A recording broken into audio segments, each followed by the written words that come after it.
Hello,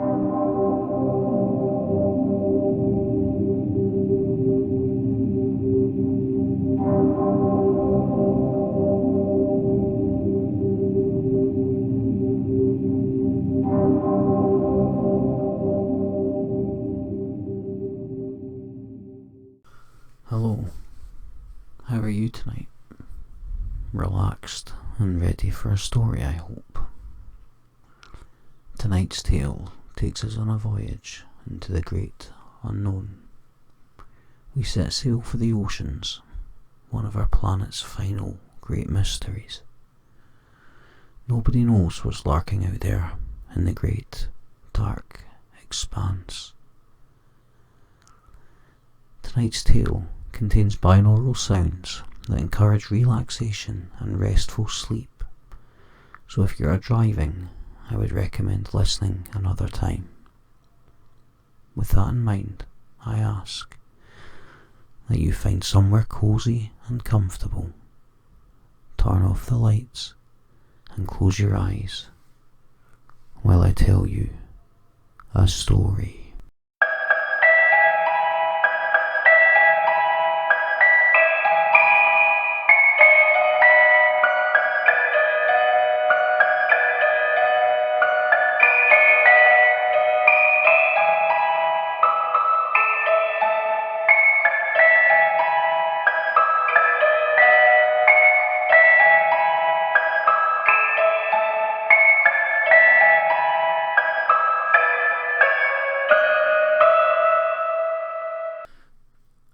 Not many people in this life are fortunate enough to spend their days working in a job that they truly love. I was one of these lucky few. Note the past tense though of that statement. A few months ago I left behind the life that I loved, and I have to talk about what happened before I lose my mind. I walked away from the career that I was meant to be doing, and now nothing will ever be the same again. Before we get to that though, I need to explain just how I ended up here. If nothing else, hopefully it will show that I'm not crazy. I grew up on a remote Scottish island set 100 miles from the mainland, surrounded by the North Sea to the east and the vast Atlantic to the west. It's somewhat unsurprising that I was fascinated by the many bodies of water that cover over 70% of our planet. The two main industries on the island revolved either around fishing or oil exploration and extraction. Every other type of business there had developed to either support or benefit from these two industries. It was since I was a child at school some 20 years ago now that I knew exactly what I wanted to do when I reached adulthood. While my friends and classmates all selected fairly predictable vocations such as doctors or dentists, I longed for something with a bit of adventure and danger. I realise writing this now as an adult that I must have sounded so angst-ridden and desperately edgy back then, and the exasperated sighs from the careers advisor at school now makes a lot more sense to me. So what was the grand plan for this too cool for a normal job teenage boy of yesteryear? The sea. I should probably elaborate. I wanted to spend my life on the waves, and how I got there or what I'd actually be doing were unimportant to me at that point in my life. I just knew that that was where I needed to be. I originally settled on the Navy, my thinking being that it would be the perfect way to get out into the great unknown and begin exploring the vast watery wilderness. I went as far as going to the recruitment office in person, where I spoke with an enthusiastic young officer. I was told exciting stories of the places I would visit, the experiences I would have, and all of the qualifications that I could ultimately achieve while being handsomely paid for simply being there and doing my part. It certainly sounded like the perfect solution. Bombastic 80s action films had me believing that within a few years I would undoubtedly be captaining my own enormous ship. The lives of thousands of crew in my hands as we sailed from one global conflict to another. There was a tiny technical hitch though, and this small detail meant I could not enlist there and then. I was still only 15, and since the minimum age for joining the Navy was and still is 16, I would have to put my plans on hold for another 6 months or so. As I walked out of the recruitment office that day, arms filled with pamphlets, I was excited, convinced that I'd found my solution for the future. The following months saw me apply myself at school. I studied hard while improving my fitness. I was determined to secure the grades needed for my fast approaching life in the Navy. But then something happened. An opportunity fell into my lap purely by chance. It would in turn change the direction my life would take dramatically. 2 months before my 16th birthday, I found myself at a friend's house. As we sat playing his latest video game together, his father entered the room, offering us a cold glass of lemonade each. Up until the point, I had never really spoken to my friend's parents beyond a polite hello or goodbye. It was on that day though that I discovered that he was actually a fisherman and would work on local trawlers for weeks at a time. When I expressed genuine interest in what he did, he seemed eager to share his experiences. We spoke for a while, and I explained my desire to also work at sea once I had left school. During this conversation, he asked me a question, the answer for which I hadn't even considered up until this point. "Have you ever been out in the water?" Before I could respond, he quickly followed with a statement. "Some folks suffer horrendous seasickness out there on the waves." I must admit, I felt a bit foolish having to admit that the thought hadn't even crossed my mind. I was unable to hide my embarrassment as my face flushed red, my body betraying me. He gave me a sympathetic look, pausing for a moment as if to consider his next sentence. "I'll tell you what, son. Come round tomorrow and I'll see if I can get you out on the boat with us for a few days. You'll need to make sure it's alright with your parents first though." Following that conversation, I remember rushing home, filled with excitement at what lay ahead. It took some convincing, but I eventually secured that all-important permission from my parents. 2 weeks later, I was packing a bag for a 3-day fishing trip in the icy wilderness of the North Sea. When the big day of the maiden voyage arrived, I distinctly remember standing alongside the boat and asking permission to come aboard. One of the crew told me it was one of those unwritten rules of the sea, and being young and naive, I fell for it completely. I was completely green, knowing nothing about what was actually involved with life on a ship, but the captain did provide me with some simple menial tasks to keep me busy and out of the way of the crew carrying out their actual duties on board. Truth be told, I absolutely loved it. The first time we left dock, I watched as the land slowly disappeared into the distance. In no time at all, I was surrounded by nothing but miles and miles of nothingness. It was both beautiful and terrifying at the same time. Thus began my love affair with life on the water. The Navy plan quickly fell by the wayside, cast aside in favour of the smaller, more tight-knit environments found on fishing vessels. The work was gruelling, the hours insanely long, but the thick wage packet after each trip made it all worthwhile. I forged some strong bonds with the various crewmates, and I knew that I had found a career that I would do for the rest of my life. The next 20 years would see me work aboard a wide variety of vessels, some large and modern, while others had clearly been in service for decades and were as weathered and cobbled together as their old captains. While the larger ships were undoubtedly more comfortable and easier to work on, I genuinely enjoyed the smaller vessels more. Yes, you were living on top of one another in incredibly cramped conditions, but the camaraderie with your brothers was completely different. It's hard to describe that feeling when each member of the crew is working in perfect synchronicity with each other. As vast and seemingly empty as the waters are, you rarely feel alone out there. A good crew are like your second family, and you'll often spend more time with these people than your own loved ones. It's a unique bond you share, born from your time on the waves together. You quickly form lasting friendships with these people once you realise that more often than not, your very life itself is dependent on them doing their job well. And it's for this reason that when you encounter someone who doesn't take the job seriously, you know they likely won't last long on a crew. While every employer will have these types of people, no doubt, working for them, it is simply not safe for them to be on board a fishing vessel. My reasons for mentioning this will become clear soon.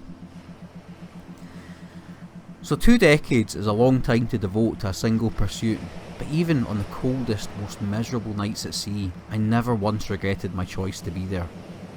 As brutal and frightening as the waters can be, there's also an intense feeling of wonder and majesty. It's almost indescribable, but know that when you've battled a storm throughout the night and it finally subsides, giving way to breathtaking sights, close to complete silence, broken only by the hum of engines and the lapping of water against the hull. A bright moon overhead, surrounded by millions upon millions of twinkling stars, their view unobscured by the all too common light pollution you find on land. Water as far as the eye can see in every direction, rhythmically rising and falling in on itself in a never-ending dance. Very few people will ever be fortunate enough to see these sights within a lifetime. They are instead trapped within man-made tombs of brick and mortar, their view more often than not consisting of nothing more than grey buildings broken up by only the occasional patches of manufactured greenery. I always knew that that life was not for me. Now that you know the how and why for this life that I chose, I think it's time I told you exactly what has led me to this point. My reasons for turning my back on something that I truly loved. 6 months ago, I was in a small fishing vessel consisting of 6 men. Various non-disclosure contracts forbid me from naming the boat here, so in place of this we will call her the FV Lady. FV stands for fishing vessel, in case you're wondering. 3 of the men I considered close friends, having worked with them on and off for many years. We each knew the duties and responsibilities that were expected of us, and were like a well-oiled machine. As long as the fish were biting, so to speak, we would always earn a good wage. The captain was a real-life stereotype, almost exactly what you would think of if I asked you to picture an old sea dog. He was a grizzled, foul-mouthed thing that didn't suffer fools. He would never be seen without an old smoking pipe, normally locked between his lips or used as an extended digit when pointing at something. I can honestly say though, I don't think I ever saw that damn thing lit in all my years working alongside him. He wasn't a large man by any measure, but he was a definitely intimidating presence and someone that you never wanted to piss off. That being said, he was also a fair man, and as long as you were pulling your weight, he would have no issues with you. I have no idea how old he was, but judging by his rough, wrinkled skin, I'd say he had spent most of his life at sea, on the waves, and travelling the world many times over. So for the observant amongst you, you'll notice I said it was a 6-man crew. 3 I already knew, 1 was the captain, I am obviously also one of the 6, which leaves just 1 unaccounted for. This brings me to Damien, the nephew of the captain's wife. He was a young man, relatively inexperienced, and had been a late addition to the roster as the result of a no-show. He can't have been more than 20 years old, and brought with him an attitude of I know it all. From what I could gather, this was only his 2nd extended trip, having served his maiden voyage with an entirely different crew a few months prior. For all intents and purposes, he was as green as a summer's tree, and that in itself is not a problem. We all had to start somewhere, and as long as you're humble and prepared to learn, you'll get along just fine. Damien was assigned some of the more menial jobs on board, as was the tradition with the least experienced. These were tasks that nobody particularly enjoyed doing, and it was seen as a way of earning your stripes in a manner of speaking. Every single one of us had to go through the exact same shit when we were fresh-faced and just finding our sea legs. This is likely why the newcomers would rarely find much sympathy for their plight from the crew. With time and experience comes respect and trust. Show that you can be reliable and hard-working, and before too long you will earn your right to be there. Experience is a valuable commodity when you're hundreds, if not thousands of miles from help in the event of a serious problem, be that mechanical or medical. This particular trip was scheduled to be for 2 weeks. Our fishing grounds were located roughly 230 miles west of the Shetland Isles in the Atlantic Ocean. I'll spare you the finer points of maritime law with regard to fishing, but suffice to say the rules are incredibly strict. Quotas are set, and once you hit that capacity you must not exceed it, lest you want to be hit with a wage-destroying fine when your cargo is weighed back at the port. Being out for 10 days, we were looking set to hit our targets early. Our manifest totalled 85%, meaning that we might even get to go home early, a day or two possibly. if the fishing continued to be good. Each day progressed identically to the previous. We would rise early, a quick coffee and bacon roll would serve as breakfast, and then straight to it. We'd work throughout most of the day before sitting down to a more substantial meal in the evening. It would then be time for bed, where you would grab what little sleep there was before repeating the entire process all over again. Damien actually surprised me during those first few days. He started out really well and seemed to adapt to his new surroundings quickly. Those early days were perfect as he diligently carried out his assigned duties without question. Had he managed to keep that up, I suspect by the end of the 2 weeks he would have gained a lot of the men's respect. Sadly, this was not to be the case. Before the first week had drawn to a close, he had clearly become restless and disinterested. His work rate had slowed dramatically and he would often simply abandon his tasks entirely. This became a regular occurrence. Damien wasn't where he was supposed to be. You'd discover him loudly complaining to his crewmates about how unfair things were, how he had been stuck with the bullshit jobs and why we should all take turn around doing them since that was more fair. This sentiment went down about as well as you can probably imagine. When I made that analogy earlier about a well-oiled machine, that was based on the assumption that all the small parts were doing exactly what they were supposed to be doing. One cog stops turning and it renders the entire machine useless. Things simply no longer work as intended. Damien was the broken cog in this metaphor. Each crew member would regularly stop what they were doing to direct him back to his assigned post. This would be accompanied by the same explanation every single time of how time equals money. You would do your best to make him see that every distraction ultimately lowered his final wage, and for as much as many of us were out there for the love of the job, the main goal was to make lots and lots of money. Unfortunately, these repeated words of wisdom appeared to fall on deaf ears. The men were getting frustrated with the whole thing, and tensions were definitely raised on this particular trip. I can think of very few things worse than an uncomfortable atmosphere on a cramped fishing vessel. The close quarters and long work hours magnify even the smallest of issues, and by the end of the day 7 we were all at breaking point. Thankfully, the captain took our young crewmate aside and sternly warned him that his disruptive behaviour would not be tolerated. If he continued to abandon his duties, he would find his career at sea to be short-lived. This appeared to be the kick up the arse he needed, and things did improve. For a while, anyway. Before I continue, there's something that you should understand about a sea-based vessel. There are an insanely large amount of dangerous moving parts in operation at all times. When working around this machinery, you have to be constantly vigilant, provided that you show the equipment respect and it will work for you and not against you. But even the smallest lapse in concentration can end in unmitigated disaster. I've seen fingers sliced straight off in the blink of an eye. Feet have been crushed for simply being in the wrong place at the wrong time, and the most obvious one, crewmen can and have been knocked overboard into the icy cold waters below. Thankfully, as horrific as these accidents can be, we had not lost any souls to the vast watery depths. We had at most 4 days remaining before returning with a hold full of fish. It had been a productive yet difficult sailing, thanks in part to our disruptive addition to the crew alongside turbulent weather conditions. The end, however, was in sight, and spirits seemed to be lifting. The thought of returning home to a warm bed and the embrace of loved ones was almost within touching distance. We just had to get through those last few days. For reasons known only to himself, Damien decided that this would be a good time to ramp up the annoyance levels and all but abandon the duties that he had been assigned. His complete lack of respect for the workings of the vessel were on show for all to see, and he didn't even have the decency to hide his contempt for it while he was out there. One of the men was a large, intimidating looking Spaniard called Jorge.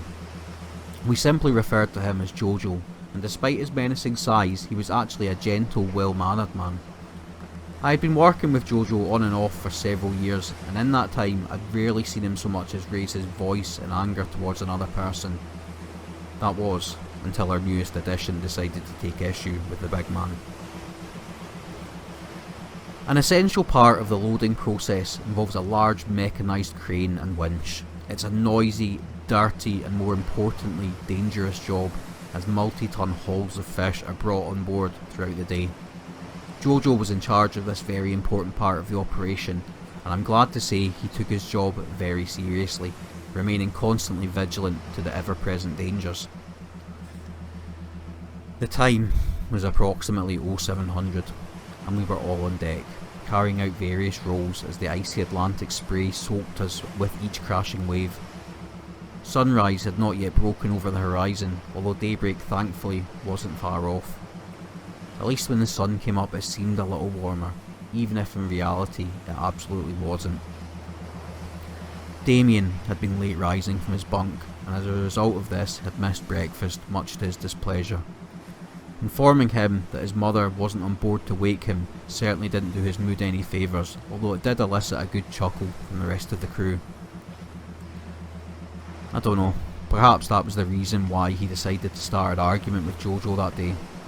We were all tired and cold by this point, tempers were frayed, and I can say without a shadow of a doubt that this was possibly the worst time for him to pick a fight.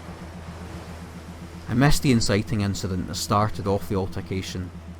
The first I became aware of there being a problem was when I heard Jojo raise his voice. Over the years I'd only seen him genuinely angry a handful of times. You always knew when someone had really got under his skin, as he would revert to his native Spanish tongue. As I became more aware of the developing situation, I cast my eyes across the deck to see Jojo towering above none other than Damien, his face red with anger as he gestured for the young man to leave him alone. "You go! Just go! A tu maldito trabajo!" Considering the difference in size, the much smaller Damien seemed unfazed, falsely encouraged by his own self-importance as he puffed out his chest and attempted to make himself seem larger than he was. I remember sighing deeply before rolling my eyes at the situation. I exchanged glances with the rest of the crew as we silently decided who would involve themselves with the situation before it escalated. I seemed to have drawn the short straw in this silent negotiation, and so began to make my way over to the arguing pair. What occurred next happened so quickly that I barely even had time to react. Damien, seemingly out of nowhere, exploded with rage, throwing himself toward Jojo and pushing him. The Spaniard's enormous frame barely even moved. The big man looked at him for a moment in shock before bursting out with laughter. I think Damien's pitiful attempt at asserting himself against Jojo had seemed almost comical. Unfortunately, this only seemed to increase the anger in Damien.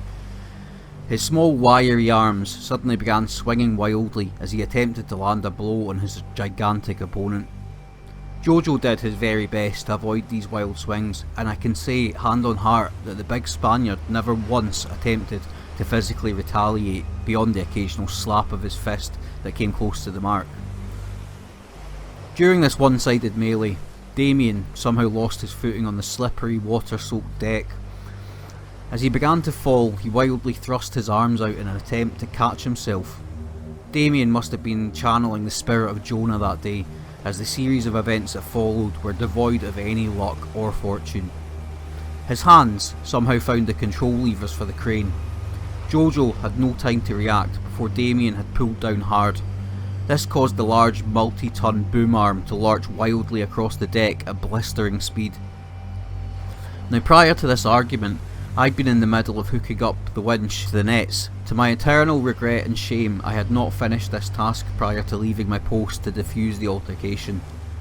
As a direct result of this, there was now a large heavy chain, one side attached to the crane while the other was completely untethered, whipping dangerously over all of our heads.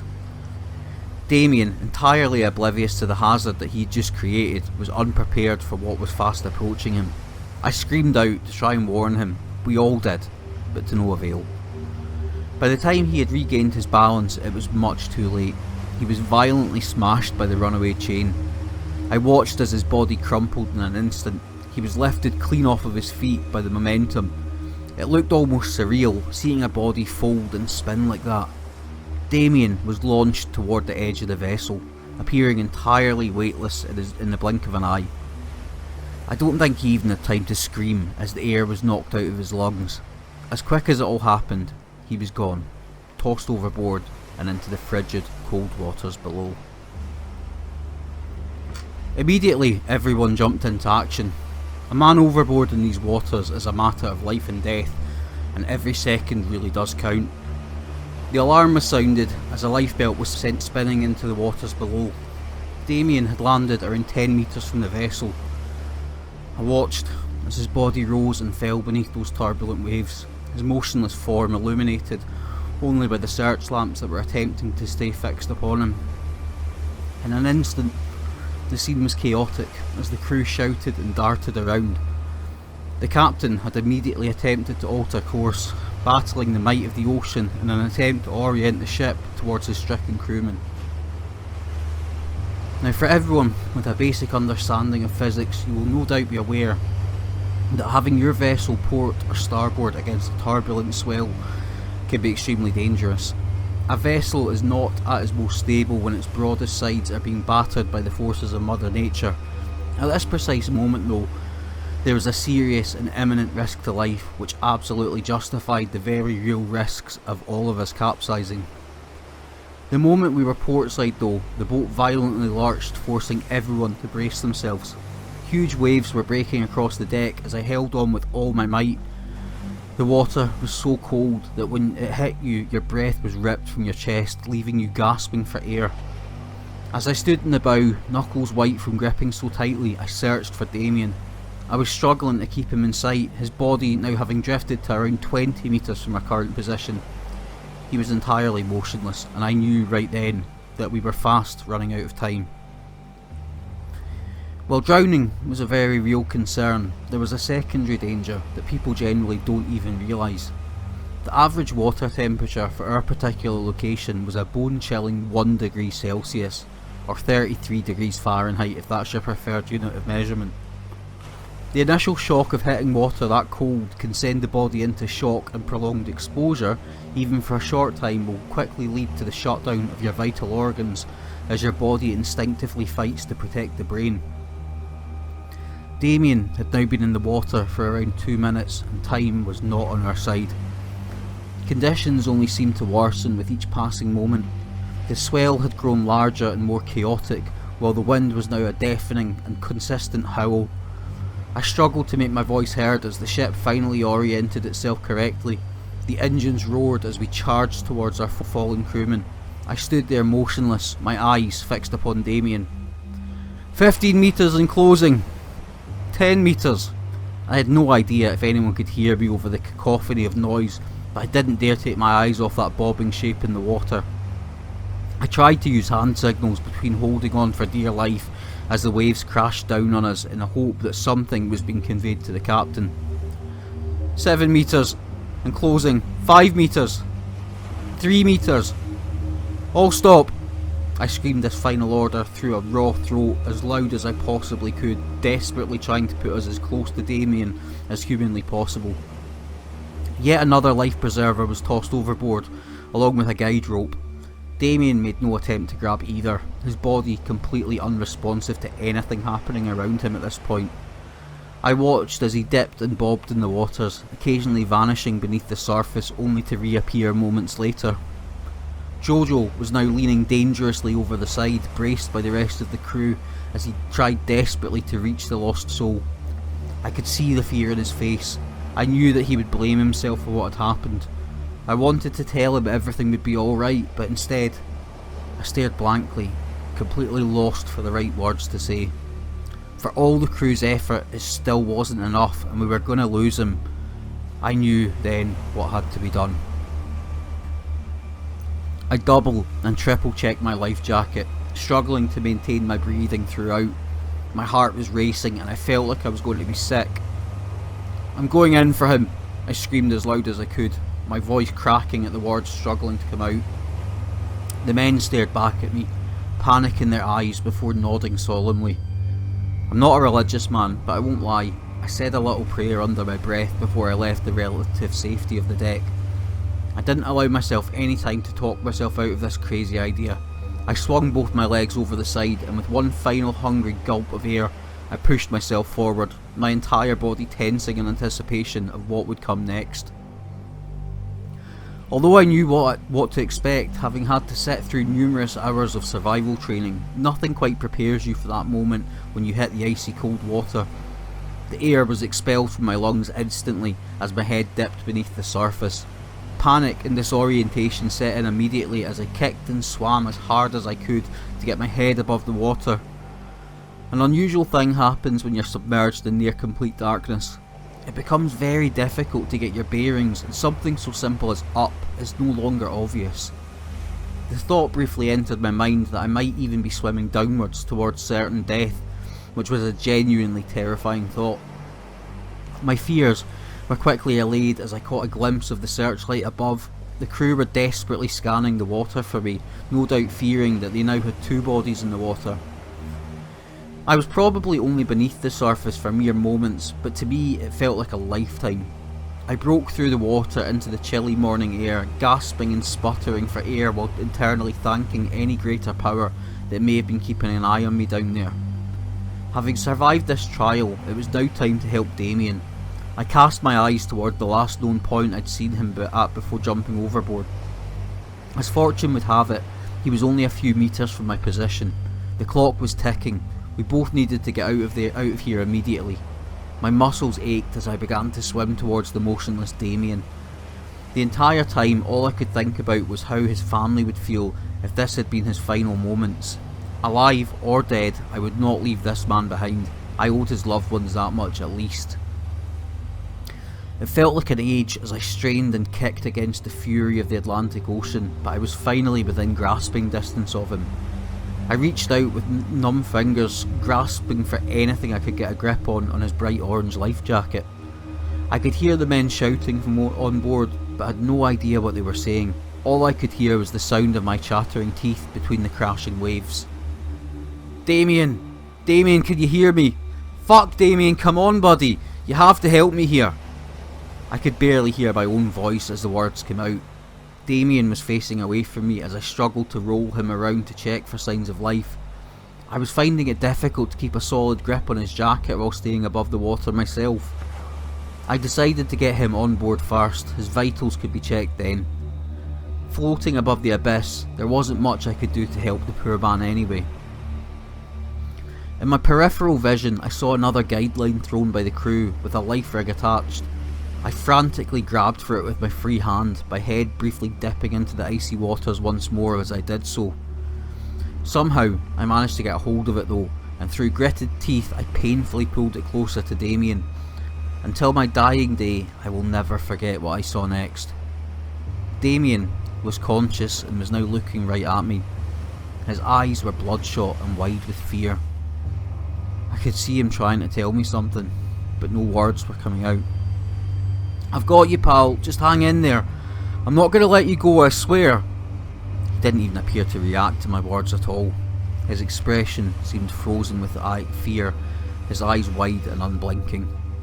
He was still attempting to say something, trying to force the words out. "Try not to speak, buddy, save your strength. We can talk once we're safe." I assumed he was in shock.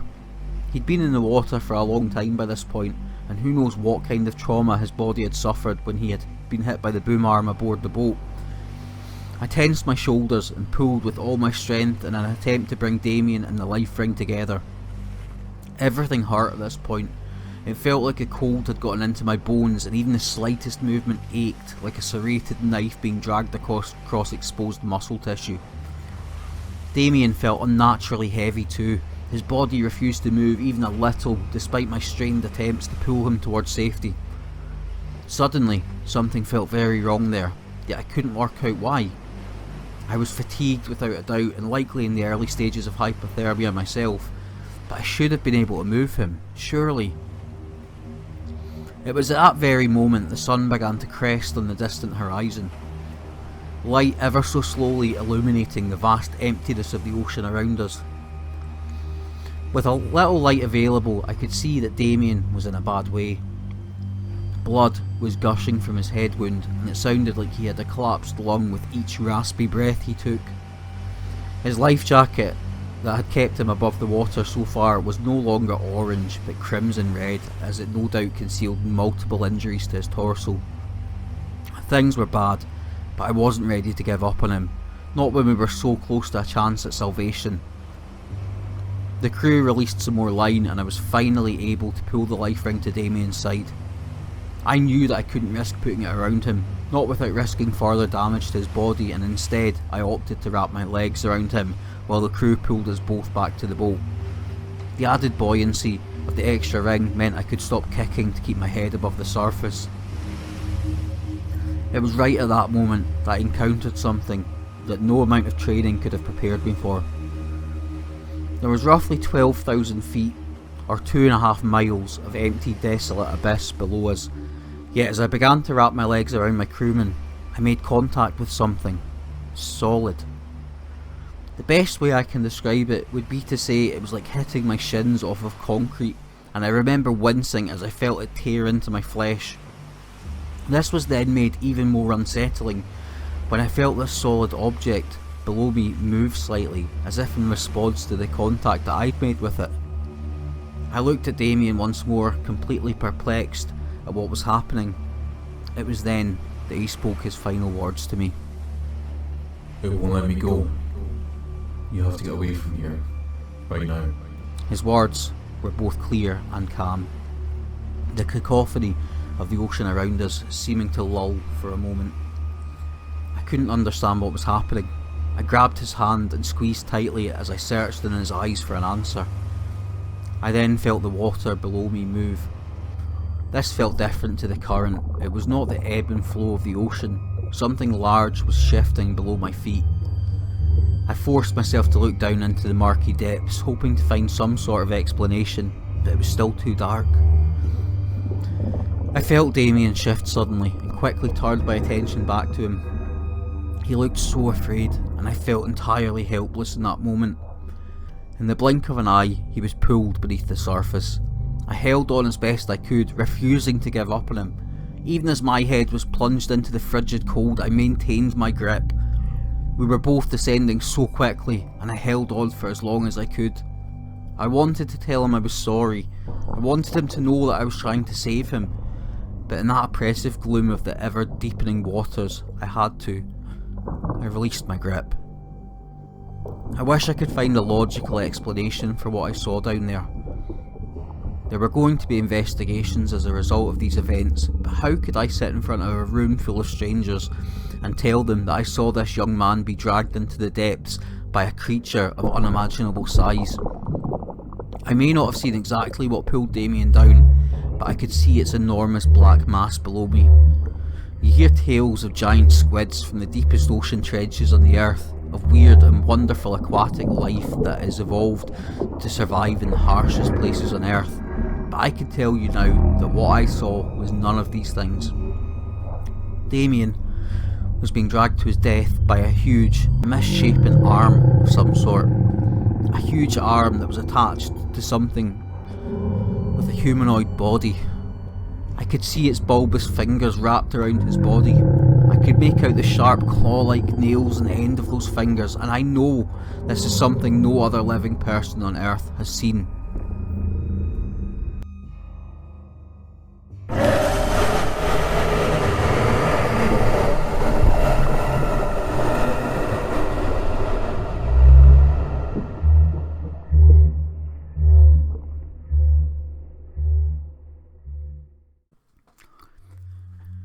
The weeks that followed were filled by the expected inquiries and panels.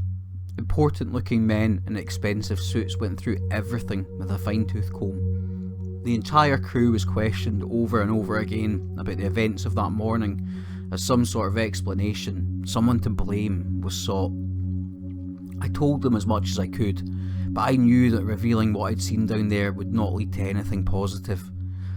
Eventually, they put the latter part of my testimony down as unreliable, as I was experiencing hypothermia in an incredibly high pressure situation. Damien's death was ruled as an accident.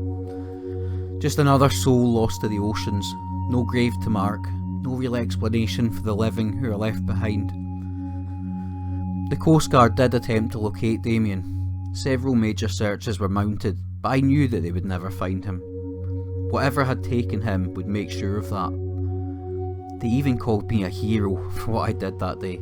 As I stood there holding a silver medal for my bravery, I felt like such a fraud. I was no hero. I let him go. I let that thing take him. I'm a fucking coward is what I am, and it should have been me down there, not him, not some 20-year-old kid. You may be wondering, why now? Why have I kept the true events of that day secret for so many months? Well, last night, I got a call, and I owe it to everyone involved that day.